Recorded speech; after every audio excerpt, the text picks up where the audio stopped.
ನಮಸ್ಕಾರ ಫ್ರೆಂಡ್ಸ್, ನಾನು Theertha Prasad K, assistant professor in commerce, GFGC Channapatna. BCom third sem financial management subject ನಲ್ಲಿ 21ನೇ session ಇದು. ಸೊ ಈ ಸೆಷನ್ ಅಲ್ಲಿ ನಾವು ವ್ಯಾಲ್ಯೂಯೇಷನ್ ಆಫ್ ಶೇರ್ಸ್ ಇದನ್ನ ಮುಂದುವರಿಸ್ತಾ ಇದ್ದೀವಿ. ಸೊ ಹಾಗಾದ್ರೆ ಬನ್ನಿ ಸೆಷನ್ ಅನ್ನ ಶುರು ಮಾಡೋಣ. Valuation of shares problems. ಈ ಚಾಪ್ಟರ್ ನ ಉದ್ದೇಶಗಳೇನೆಂದ್ರೆ ಶೇರ್ ವ್ಯಾಲ್ಯೂಯೇಷನ್ ಕುರಿತಂತೆ ಬೇರೆ ಬೇರೆ ಆಯಾಮಗಳನ್ನ ನಿಮಗೆ ಪರಿಚಯಿಸೋದು, ಹಾಗೆ ಶೇರ್ ವ್ಯಾಲ್ಯೂಯೇಷನ್ಗೆ ಬೇಕಾಗಿರುವಂತಹ ಕ್ಯಾಲ್ಕುಲೇಷನ್ಸ್ ಬಗ್ಗೆ ತಿಳಿಸೋದು, ಮತ್ತೆ ಅರ್ನಿಂಗ್ಸ್ ಮತ್ತೆ ಡಿವಿಡೆಂಡ್ ಮಾಡೆಲ್ಸ್ ಎರಡನ್ನೂ ಕೂಡ ನಿಮಗೆ ಪರಿಚಯಿಸುವುದು. Session outcomes. ಸೊ ಇದನ್ನೆಲ್ಲ ನೀವು ತಿಳ್ಕೊತೀರಾ. ಬೇರೆ ಬೇರೆ ಕಾಂಟೆಕ್ಸ್ಟ್ ಅಲ್ಲಿ ಬೇರೆ ಬೇರೆ ವ್ಯಾಲ್ಯೂಯೇಷನ್ ಮಾಡೆಲ್ಸ್ ಅಲ್ಲಿ ನೀವು ಶೇರ್ಸ್ ಅನ್ನ ವ್ಯಾಲ್ಯೂ ಮಾಡ್ತೀರಾ. ಹಿಂದಿನ ವಿಡಿಯೋದಲ್ಲಿ ನಾನು ಈಕ್ವಿಟಿ ಶೇರ್ ಮತ್ತೆ ಪ್ರಿಫರೆನ್ಸ್ ಶೇರ್ ಇವೆರಡರ ಪರಿಚಯ ಮಾಡಿಸಿದ್ದೆ. ಸೊ ಈಕ್ವಿಟಿ ಶೇರ್ ಅಂದ್ರೆ ಅದು ownership capital. Equity share holders R owners of the company. ಅದೇ ಪ್ರಿಫರೆನ್ಸ್ ಶೇರ್ ಹೋಲ್ಡರ್ಸ್ಗೆ ಯಾವುದೇ ಓನರ್ಶಿಪ್ ಇರೋದಿಲ್ಲ, ವೋಟಿಂಗ್ ರೈಟ್ಸ್ ಇರೋದಿಲ್ಲ. ಮತ್ತೆ ಪ್ರಿಫರೆನ್ಸ್ ಶೇರ್ ಹೋಲ್ಡರ್ಸ್ಗೆ ಒಂದು ಫಿಕ್ಸ್ಡ್ ರೇಟ್ ಆಫ್ ಡಿವಿಡೆಂಡ್ ಅನ್ನ ಕೊಡ್ತಾ ಹೋಗ್ತಾರೆ. ಆದ್ರೆ ಈಕ್ವಿಟಿ ಶೇರ್ ಹೋಲ್ಡರ್ಸ್ಗೆ ಆತರ ಒಂದು ಫಿಕ್ಸ್ಡ್ ರೇಟ್ ಅಂತ ಏನೂ ಇರೋದಿಲ್ಲ. ಅದು ಜಾಸ್ತಿ ಆಗ್ತಾ ಹೋಗ್ಬೋದು ಅಥವಾ ಕಡಿಮೆ ಆಗ್ತಾನೂ ಹೋಗ್ಬೋದು. ಸೊ ಈಕ್ವಿಟಿ ಶೇರ್ಸ್ ಅನ್ನ ವ್ಯಾಲ್ಯೂ ಮಾಡಬೇಕಾದ್ರೆ ನಾವು ಎರಡು ಬೇಸಿಸ್ ತಗೊಳ್ತೀವಿ. ಒಂದು ಅರ್ನಿಂಗ್ಸ್ ಬೇಸ್ಡ್ ಮಾಡೆಲ್, ಇನ್ನೊಂದು dividend based model. So EPS ಆಧಾರಿತವಾಗಿ ನಾವೇನಾದ್ರೂ ಈಕ್ವಿಟಿ ಶೇರ್ ಅನ್ನ ವ್ಯಾಲ್ಯೂ ಮಾಡಿದ್ರೆ then it is called EPS model. Dividend based ಆಗಿ ಏನಾದ್ರೂ ಮಾಡಿದ್ರೆ it is called DPS model ಅಥವಾ ಡಿವಿಡೆಂಡ್ ಕ್ಯಾಪಿಟಲೈಸೇಷನ್ ಮಾಡೆಲ್.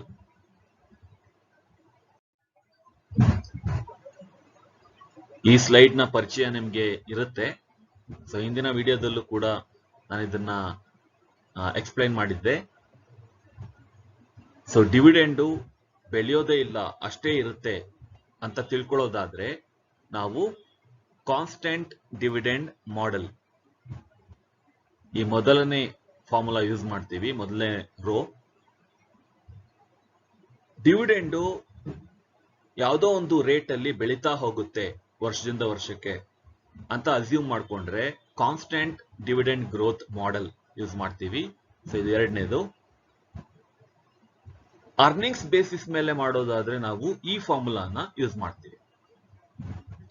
EPS ಅಂದ್ರೆ ಅರ್ನಿಂಗ್ಸ್ ಪರ್ ಶೇರ್, B ಅಂದ್ರೆ ಇಲ್ಲಿ ರಿಟೆನ್ಷನ್ ರೇಷಿಯೋ, K ಅಂದ್ರೆ required rate of return, ROE ಅಂದ್ರೆ return on equity, again B. ಇಲ್ಲಿ D1 ಅಂದ್ರೆ dividend declared for year 1, K required rate of return, G growth rate of dividend.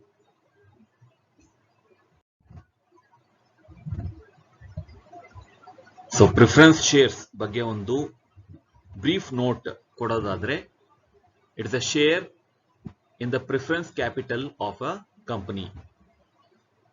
Dividend ಅನ್ನ pay ಮಾಡಬೇಕಾದ್ರೆ ಅಥವಾ preference capital ಅನ್ನ repay ಮಾಡಬೇಕಾದ್ರೆ ಇವರಿಗೆ ಫಸ್ಟ್ ಪ್ರಿಫರೆನ್ಸ್ ಅನ್ನ ಕೊಡ್ತಾರೆ. So preference share holders are given first preference in respect of repayment of capital and payment of dividend. So ಇವ್ರಿಗೆ voting rights ಇರೋದಿಲ್ಲ. Preference share holders don't have voting rights.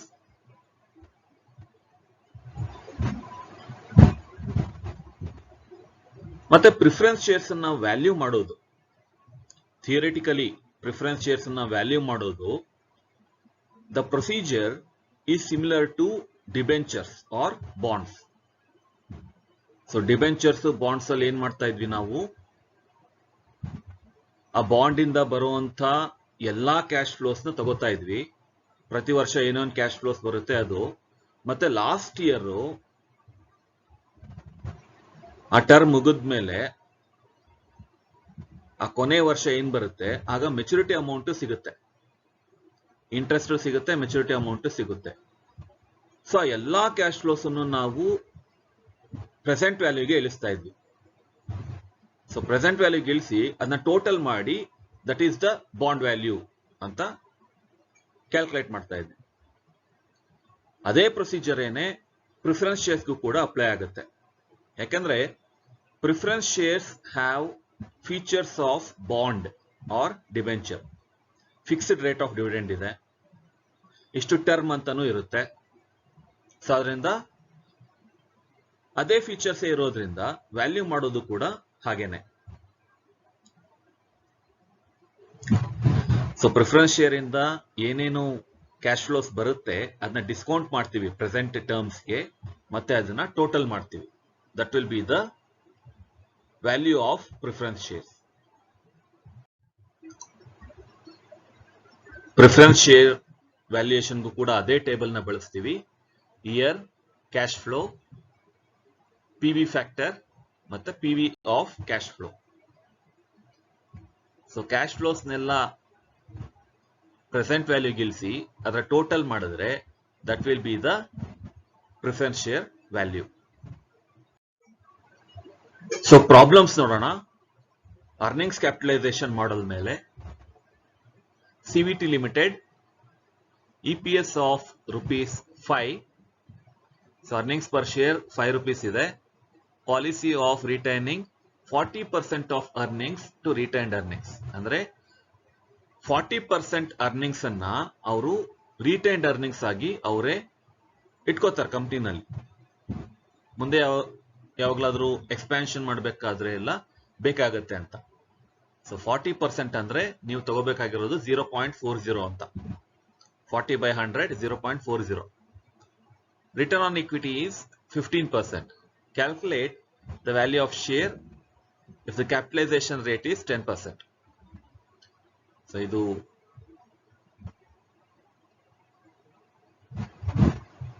Capitalisation rate. ಅಂದ್ರೆ ನೀವಿಲ್ಲಿ required rate of return ಅಂತ ತಗೋಬಹುದು. Required rate of return ಅಂದ್ರೆ K ಅಂತ ತಗೋಬಹುದು.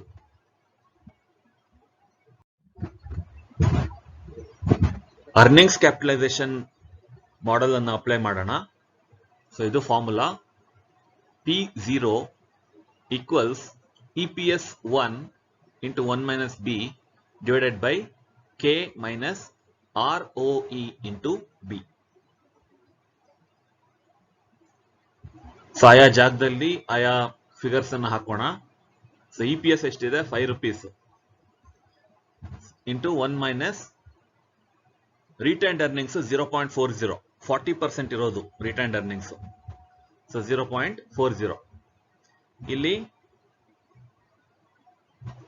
Required rate of return ಅಥವಾ capitalisation rate is 10%. So 10/100 0.10 minus.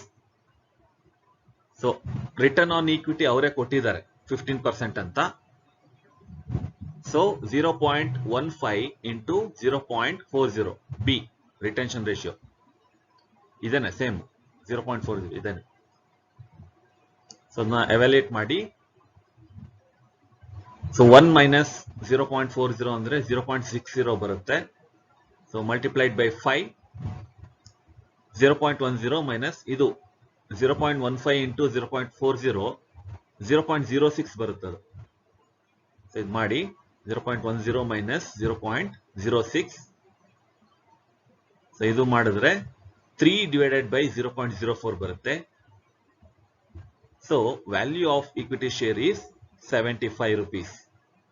75. Next problem. Calculate the price of a share if EPS is ₹5. Company's capitalization rate is 10%. Assume that the company is following 100% payout. ಅಂದ್ರೆ ಬರೋ ಅರ್ನಿಂಗ್ಸ್ನೆಲ್ಲ ಅವರು dividend ಆಗಿ pay ಮಾಡ್ತಾರೆ. No retained earnings. Retained earnings is 0. So ಅದೇ ಫಾರ್ಮುಲಾನ use ಮಾಡಬೇಕು. So ಆಯಾ ಜಾಗದಲ್ಲಿ ಆ ಫಿಗರ್ಸ್ ಅನ್ನ ಹಾಕಿ EPS 5 rupees 1 minus 0. B ಅಂದ್ರೆ ಏನು? Retention ratio 0. ಅವ್ರೇನು ರಿಟೈನ್ ಮಾಡ್ಕೋತಾ ಇಲ್ಲ, 100% ಪೇಔಟ್ ಮಾಡ್ತಾ ಇದ್ದಾರೆ, ಅಂದ್ರೆ ಡಿವಿಡೆಂಡ್ ಆಗಿ ಪೇ ಮಾಡ್ತಾ ಇದ್ದಾರೆ. K required rate of return is 10%. ROE into 0.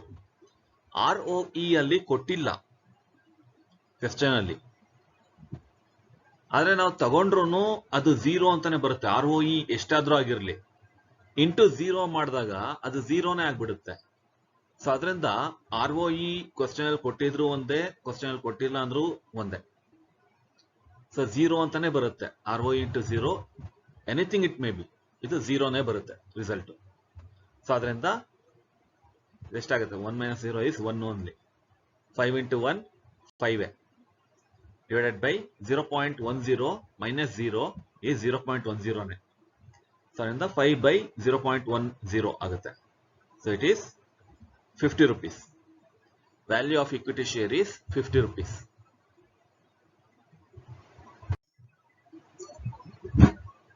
Universe Limited dividend 10 rupees per equity share ಕೊಡ್ತಾ ಇದ್ದಾರೆ.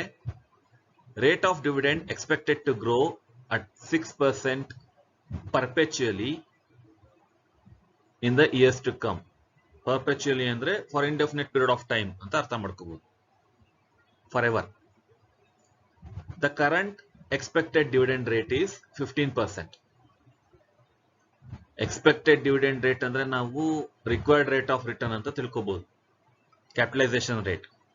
Calculate the value of equity share. So ಎಲ್ಲ ಇನ್ಫಾರ್ಮೇಶನ್ ಇದೆ. ಡಿವಿಡೆಂಡ್ ಬೇಸ್ಡ್ ಮಾಡೆಲ್ ಇದು. ಸೊ ಕ್ವೆಶ್ಚನ್ ಅಲ್ಲಿ ಹೇಳಿದ್ದಾರೆ 6% ಗ್ರೋತ್ ಆಗ್ತಾ ಹೋಗುತ್ತೆ ಪ್ರತಿ ವರ್ಷ ಡಿವಿಡೆಂಡ್, ಅಂದ್ರೆ ಗ್ರೋತ್ ಮಾಡೆಲ್ ಆಯ್ತು, dividend growth model. So formula hockey div 1 by k minus g. So ಆಯಾ ಜಾಗದಲ್ಲಿ ಆ figures hockey dividend declared 10 rupees per share. So 10 divided by k required rate of return ಅಥವಾ ಕ್ಯಾಪಿಟಲೈಸೇಷನ್ ರೇಟ್ ಅಥವಾ expected dividend rate ಅದು 15% minus G growth rate is 6%. ಇದೆಷ್ಟಾಗುತ್ತೆ? 10 by 0.09 111.11. So this is the value of equity share. Earth Limited paying a dividend on perpetual preference shares. Perpetual note ಮಾಡಿ, perpetual preference shares at rupees 10 per share. The required rate of return is 14%. Calculate the value of preference share if the par value is 100.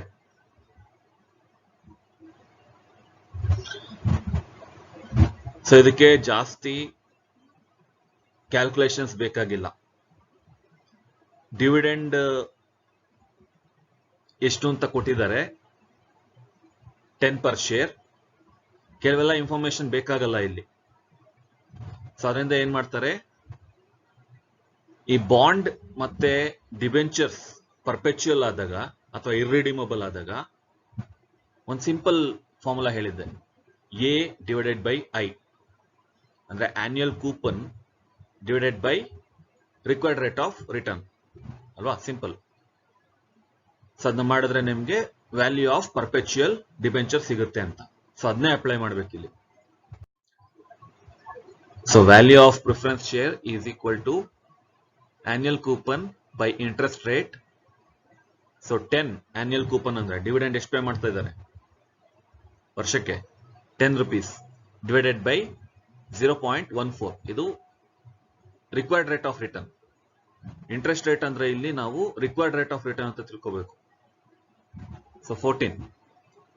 So 14% ಅಂದ್ರೆ 0.14. So divide ಮಾಡಿದ್ರೆ 71.43. So this is the value of preference share.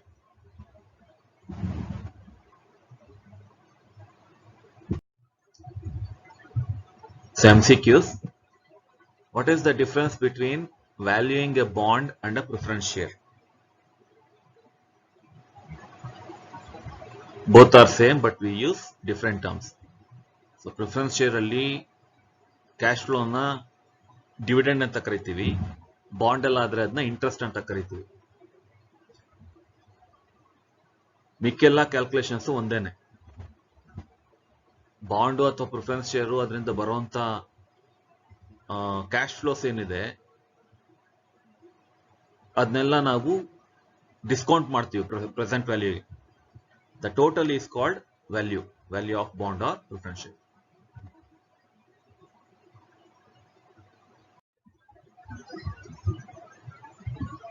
What is the basis for computing preference share value? Dividend, maturity amount, interest, ownership base. Dividend and maturity amount. ಇದೇ cash flows preference share ಅಲ್ಲಿ ಅಲ್ವಾ. ಪ್ರತಿ ವರ್ಷ dividend ಬರುತ್ತೆ, last year dividend ಜೊತೆಗೆ maturity amount ಬರುತ್ತೆ. What do you mean by retention ratio? No dividend is paid. Percent of dividend retained. Option C. Percent of total earnings retained. So ನೀವು ಎಷ್ಟು retain ಮಾಡಿದ್ದೀರಾ ಅರ್ನಿಂಗ್ಸ್ ಅಲ್ಲಿ ಅನ್ನೋದನ್ನ ನೀವು retention ratio ಅಂತ ಕರಿತೀರಾ. 40% retain ಮಾಡಿದರೆ then 40% is the retention ratio. What is required rate of return? Expected by investors. So investor ಎಷ್ಟು expect ಮಾಡ್ತಾನೆ, that is the required rate of return. What is 100% retention ratio? ಎಲ್ಲ ಅರ್ನಿಂಗ್ಸ್ನು retain ಮಾಡಿದ್ದಾರೆ ಅಂತ. All earnings retained. So ಏನು dividend ಅನ್ನ pay ಮಾಡಿಲ್ಲ, ಎಲ್ಲ earnings retain ಮಾಡ್ಕೊಂಡಿದ್ದಾರೆ. ರೆಫರೆನ್ಸಸ್.